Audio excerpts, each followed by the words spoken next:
had was as a waitress at the Fort Lee Diner, which was a fancy town on top of our house, so we met really fancy people there.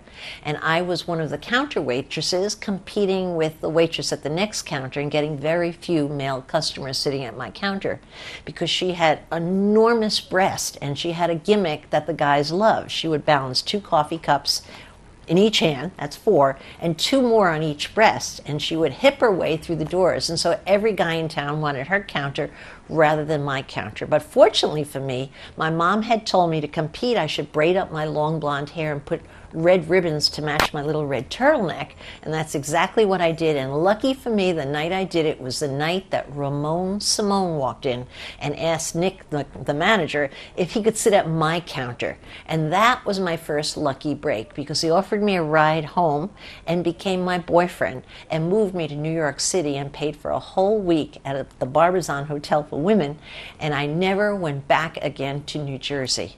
Ray loaned me $1,000 to start my business. He took 51% of the stock. After all, he was the financial partner, he explained, and I was the working partner, and I took 49%, and I started a small rental brokerage company in New York City, and that was the beginning of Corcoran Simone, my first business. That business I built for 7 years with Ramon, and it was going so well. We had 14 salespeople. I had moved in with him by then, much to my parents' dismay. I was disowned from the family. They're very religious and very proper in every way. And then his children moved in with me right after I moved. I didn't even know he had children for 2 years. So I was the mom of 3, which was comfortable. I was used to minding kids, certainly. And that's when Ramon Simone came home almost 7 years to the day and announced to me that he was going to marry my secretary. I just couldn't believe it. I thought it was some idea of a bad joke. Only the day before, I loved Tina, the secretary, who was really secretary of both of us, and within that split second I hated her like I had never hated anyone before. He told me to take my time moving out. I took about a minute, grabbed a toothbrush, was out of that house, and I moved in with my best friend in New York City onto her sofa. And that was the beginning of, I think for me, probably a depression, because I had a very hard time getting up in the morning. And why I took it so hard, I think, was because I was in love with Ray.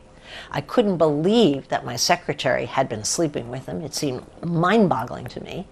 And I had loved his children. I had done their homework, cooked their dinners. They were my family by this point. And I just knew that anything I had become was totally a result of what Ray had seen in me. He had found me in my little town, took me right out of the diner, loaned me the money to start the business, and I couldn't imagine living life without him. And so we continued the business for probably 2 years, every day dragging myself into that office. I wanted to fire Tina because it was so impossible, I felt, to work with her. But of course I couldn't because he was the majority partner. And so I continued that for 2 years until one day, I can't even remember what woke me up. I just woke up one morning and thought, I don't want to do this anymore. And so I puffed up my chest and marched right in and told him, we're going to end this partnership and this is how we're going to do it. And I divided the business just like a football draw. He picked the first person, I picked the second. We had 14, we cut them in half.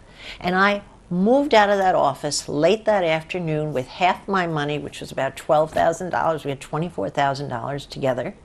And I marched my salespeople out of that office on a Friday afternoon, and by Monday I had found another office.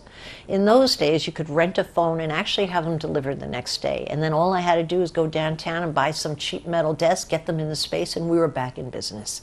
That was the beginning of the Corcoran Group, which became the business that made me very rich.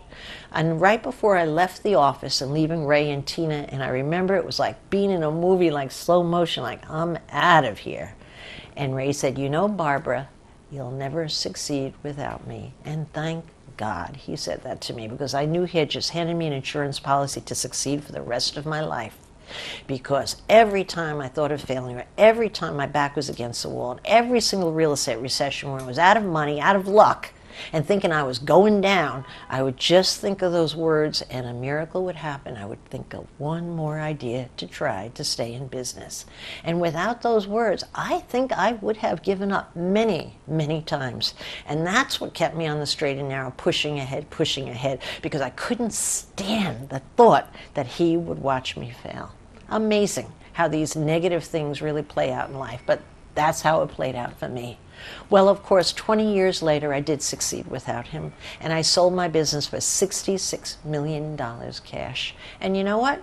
Things worked out for him too, because he married Tina, had 3 more children with her, and he's still married. And from the looks of it, what I saw about 5 years ago at my book party, he looked like he was happier than I was with my husband Bill. So go figure. Everybody got what they wanted and everybody won, but that's the way it goes.